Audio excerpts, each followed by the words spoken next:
1905 পরাধীন ভারতের বুকে বিদ্রোহের আগুন জ্বালছে বাংলা। বাঙালি শিখে গেছে ব্রিটিশদের চোখে চোখ রেখে কথা বলতে, আঘাত ফিরিয়ে দিতে। ঠিক সেই সময় লর্ড কার্জন খেললেন তার শেষ চাল, বঙ্গভঙ্গ।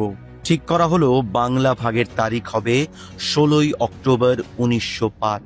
গর্জে উঠলেন রবীন্দ্রনাথ।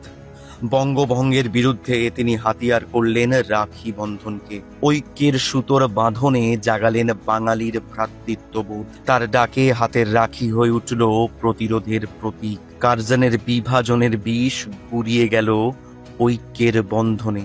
আজ আবার বাংলার বাতাসে সেই বঙ্গভঙ্গের গন্ধ। শুধু কার্জনের জায়গায় সে মোদি সায়েরা।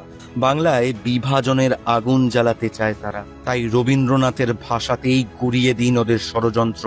রাখির বন্ধনে গড়ে তুলুন বাংলার একতা, আর বুক চিতিয়ে বলুন, জয় বাংলা।